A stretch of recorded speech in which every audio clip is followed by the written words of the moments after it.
The midnight knock. The rain came down like bullets against the crumbling brick facade of the Westwood apartments, and Marcus Rivera stood in the flickering hallway light with an envelope that felt like it weighed 1,000 pounds, his guitar case slung over one shoulder because he never went anywhere without it, even to his own execution. For months, he thought, staring at apartment 9B's scratched door, for months of avoiding eye contact in the lobby, of timing his comings and goings to miss her, of that sick feeling in his stomach every time he heard footsteps in the hallway.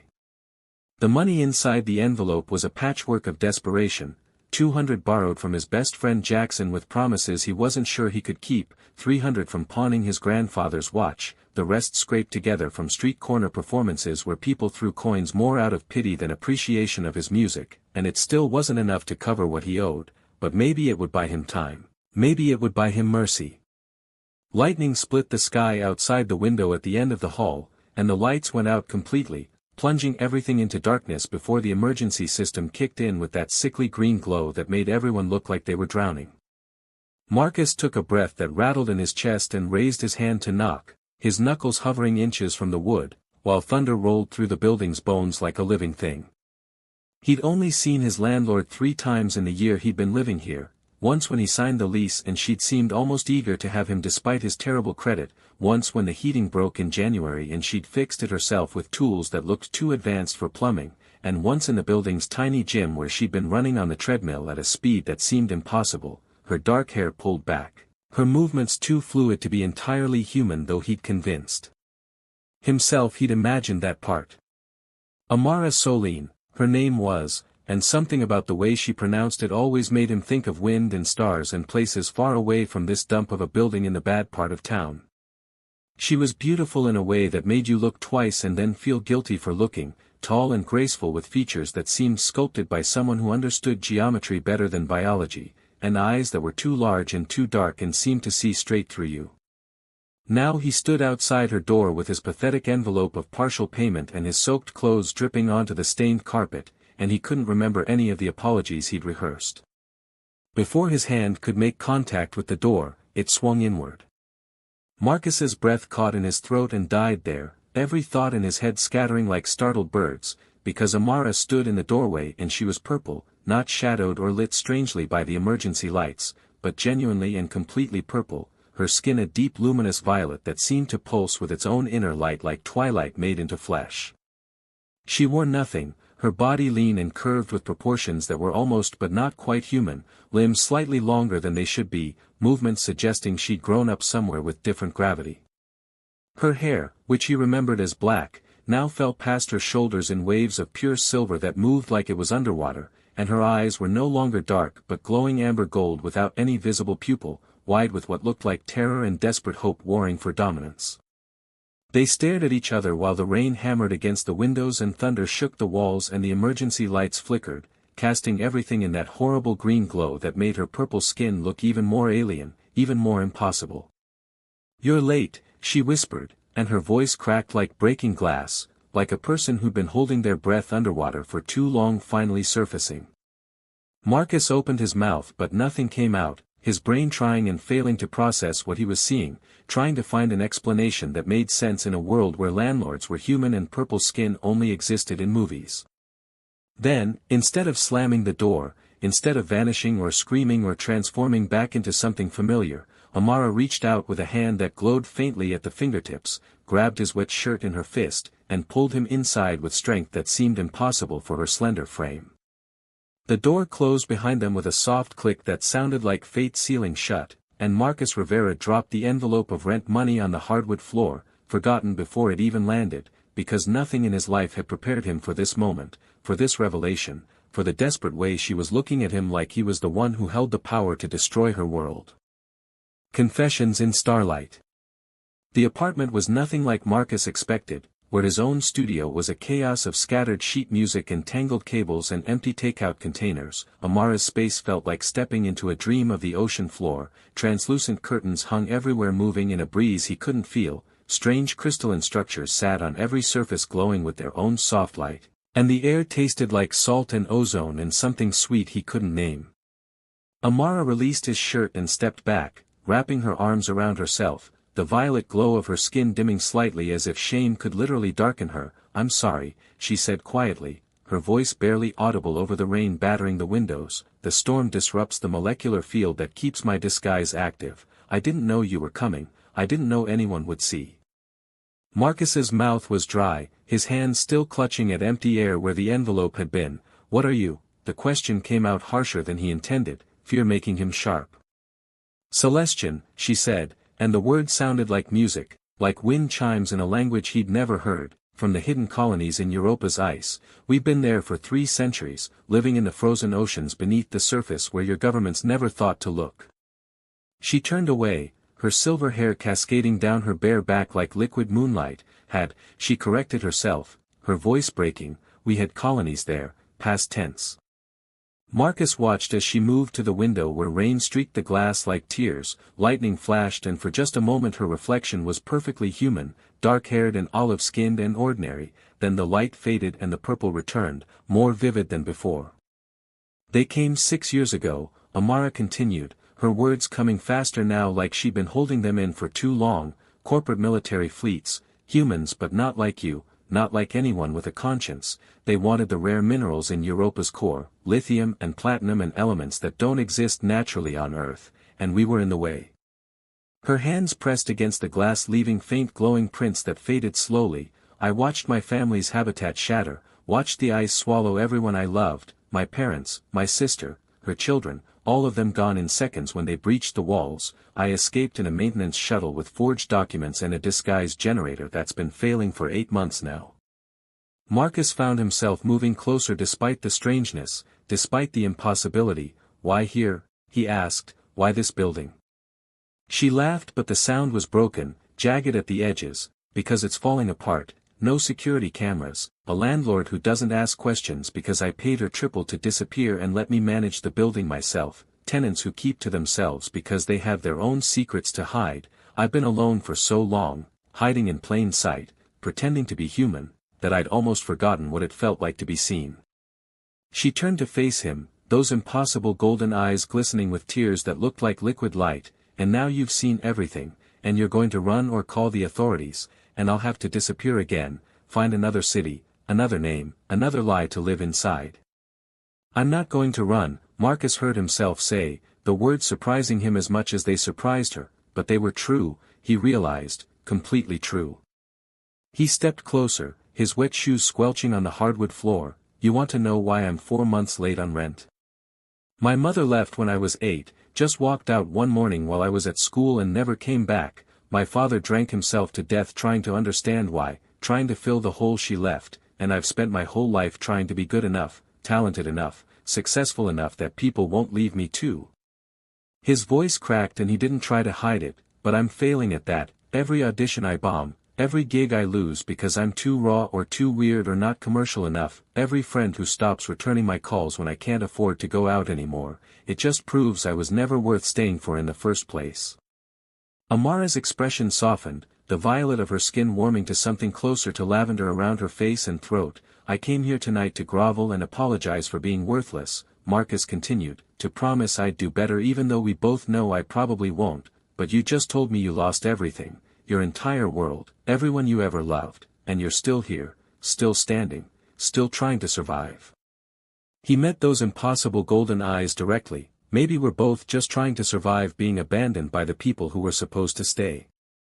The overhead lights flickered back on suddenly, harsh and bright after the gentle glow of her crystalline structures. Amara gasped, her skin rippling as the disguise tried to reassert itself, human features flickering over alien ones like a corrupted video feed struggling to load. She stumbled, her legs buckling, and Marcus caught her without thinking, his hands on her bare shoulders, and the moment his skin touched hers, everything changed. Light exploded from the contact point, rippling outward across her body in waves of luminescence that looked like galaxies being born, and Amara made a sound that was half gasp and half something else, something that sounded like recognition, like coming home after a long journey through darkness. The language of light. Amara's purple skin bloomed with radiance where Marcus's hands made contact, the luminescence rippling outward in concentric waves like a stone dropped into phosphorescent water, spreading across her shoulders and down her spine in patterns that looked almost like constellations. like star maps written in living light. She gasped, not in pain but in something that sounded like surprise and longing mixed together, like a word she'd forgotten suddenly remembered. What? Marcus started to pull away, afraid he'd hurt her somehow, but her hands came up to cover his, holding them firmly in place against her skin. Don't let go, her voice was urgent, breathless, almost pleading. Please, it's been so long since anyone touched me with kindness, with genuine emotion, I'd forgotten what this felt like. The glow intensified, spreading across her collarbones and down her arms, painting patterns that shifted and changed with each breath she took, each slight movement of his fingers. Marcus could feel warmth beneath his palms and something else, a gentle vibration like standing next to a cello's resonating body when someone played the low strings, a hum that went straight into his bones. On Europa, in the ice colonies, Amara whispered, her eyes closing, her whole body seeming to relax into his touch, we don't communicate the way humans do, sound carries poorly through ice and in thin atmosphere, so we develop something else over thousands of years, bioluminescence triggered by emotional resonance, we learn to speak through touch and light instead of words. She opened her eyes and they were glowing now too, twin suns in the dimness of the apartment. When you touch me with genuine emotion, my body responds involuntarily, it's honest in a way that words can never be, I can't lie with light, I can't hide what I'm feeling. Marcus's musician mind understood immediately, like music made visible, he breathed, watching the patterns shift from spirals to waves to something that looked like sheet music written in luminescence.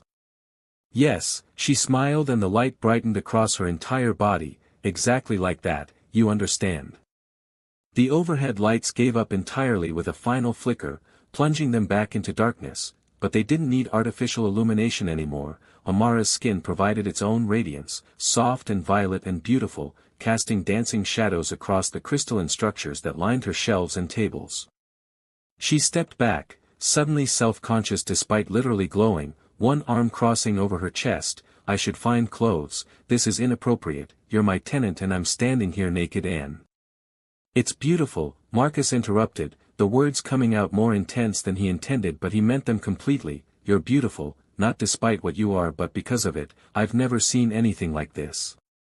Amara's whole body flared brilliant violet, bright enough that he had to squint against the radiance. She laughed, surprised and delighted, the sound like bells. You can't just say things like that, look what happens, I have no control when someone touches me with real feeling. But she was smiling, really smiling, and the light settled into a steady warm glow that made her look like she was carved from living amethyst, like she was a sculpture made of twilight and starlight and everything beautiful about the night sky. Can I? Marcus hesitated, then reached out slowly with one hand, giving her all the time in the world to refuse. Can I understand better, can you show me how this works? She nodded, not trusting her voice, and his fingers traced tentatively along her forearm. Where he touched, light bloomed and followed, leaving trails of luminescence that faded slowly like afterimages. Her skin was warm, slightly cooler than human body temperature but not uncomfortably so. The texture reminded him of river stones worn smooth by centuries of water. Different emotions create different patterns, Amara explained softly, her own hand coming up to mirror his touch, her fingertips ghosting across his still damp shirt sleeve. Joy spirals outward like this. She touched his wrist and golden spirals bloomed across her chest. Sadness pools and deepens. She pressed her palm flat against his and dark purple gathered around their joined hands like ink in water. And desire, she trailed off, her voice dropping to almost a whisper, a deep rose color spreading from her core outward, pulsing gently like a heartbeat made visible. Marcus's breath caught. Amara, he said her name for the first time, tasting the strange syllables. I don't understand what's happening here. I came to apologize for being a terrible tenant and now you're the first person in 6 years who's seen me, she finished for him, the real me, not the disguise, not the human mask I wear, and you're still here, you're still touching me like I'm not a monster. You're not a monster, Marcus said firmly, both his hands coming up to cup her face, and she lit up like a supernova, like every star in the galaxy concentrated in one person. You're someone who survived when everyone else died, you're someone who's been alone and afraid and still kept going. That's not monstrous, that's the bravest thing I've ever heard.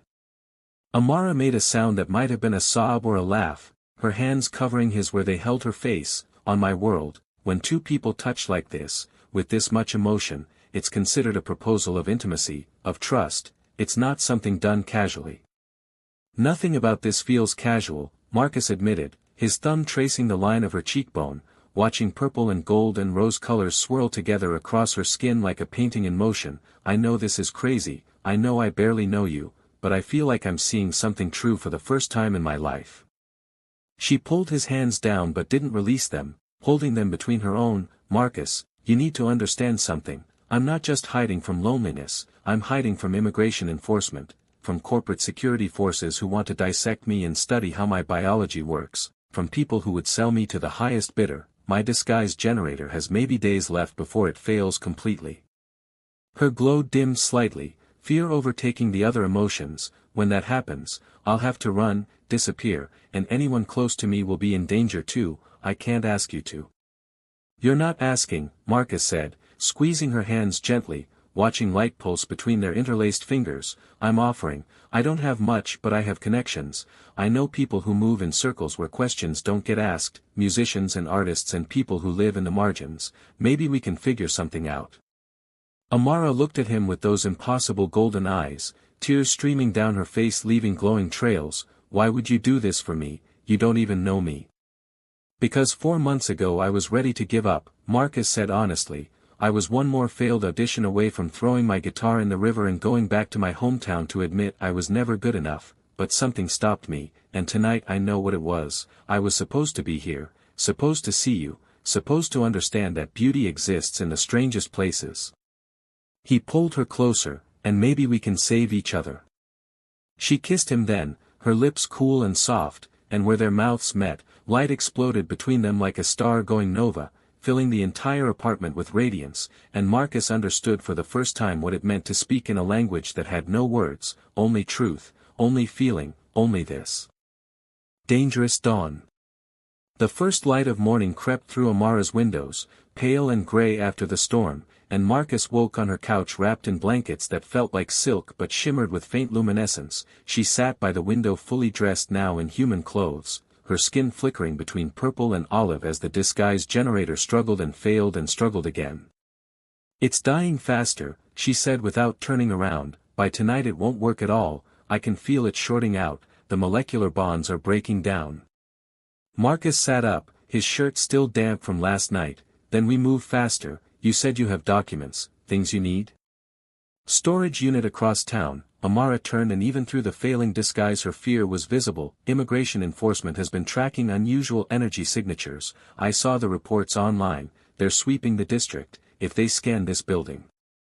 They won't find you here. Marcus stood, reaching for his jacket, because you won't be here. We get your things, we get you somewhere safe. I know a place in the warehouse district, Artist Collective, they don't care about documentation.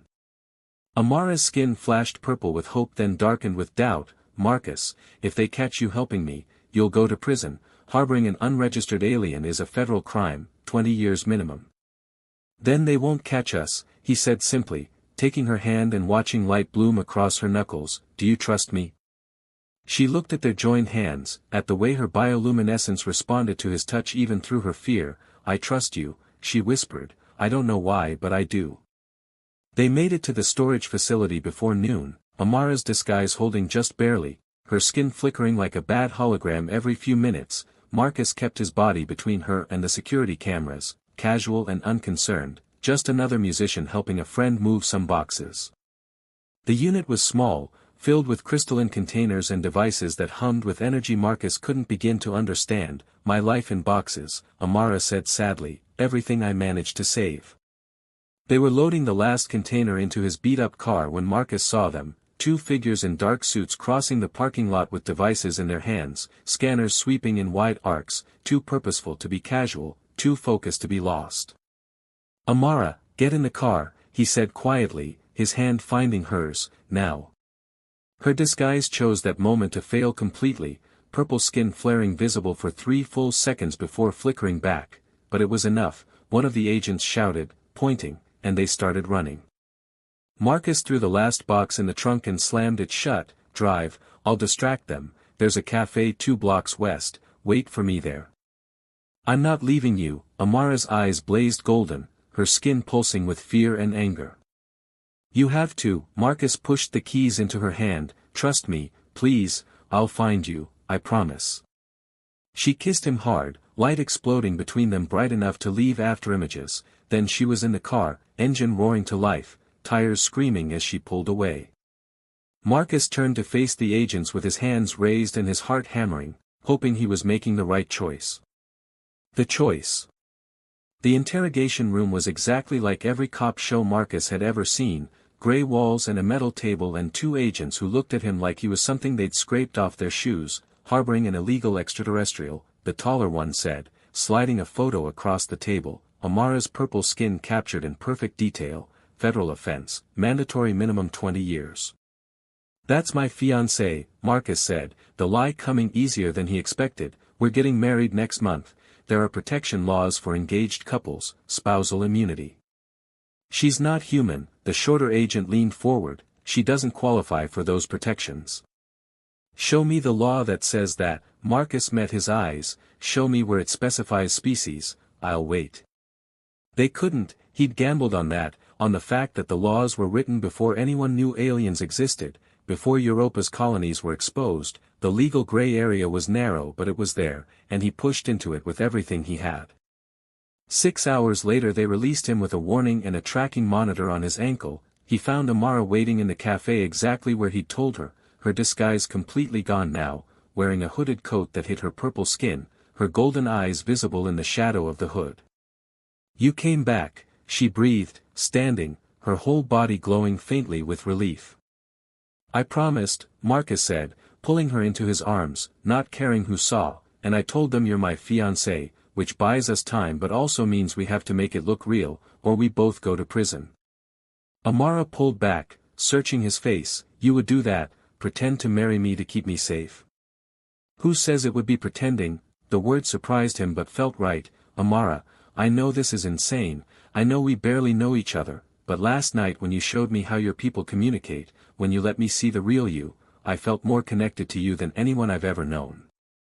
Her skin blazed with color, spirals of gold and rose and deep purple. On my world, what we shared last night, that level of intimacy through touch and light, it's considered a bonding, a promise. Then maybe your world and mine aren't so different, Marcus said, taking her hands, watching light dance between their fingers. Maybe we both just needed someone who could see us for what we really are. She kissed him there in the cafe, her disguise gone, her purple skin visible to anyone who looked, and Marcus kissed her back, choosing her over safety, over normalcy, over everything his old life had been. They returned to the apartment as the sun set, the envelope of rent money still on the floor where Marcus had dropped it a lifetime ago. Amara picked it up and handed it back to him. Keep it, you'll need it more than me now, we're in this together. Together, Marcus agreed, pulling her close, feeling her glow against him like starlight made solid, for however long we have. Maybe forever, Amara whispered against his lips, maybe we just found something worth fighting for. And in the gentle radiance of her bioluminescence, surrounded by crystalline structures that hummed with alien energy, Marcus Rivera finally understood what it meant to be home, not a place but a person, not safety but truth, not hiding but being seen completely and choosing to stay anyway. The future was uncertain, dangerous, filled with agents and laws and questions neither of them could answer, but tonight they had each other, and that was enough. The end.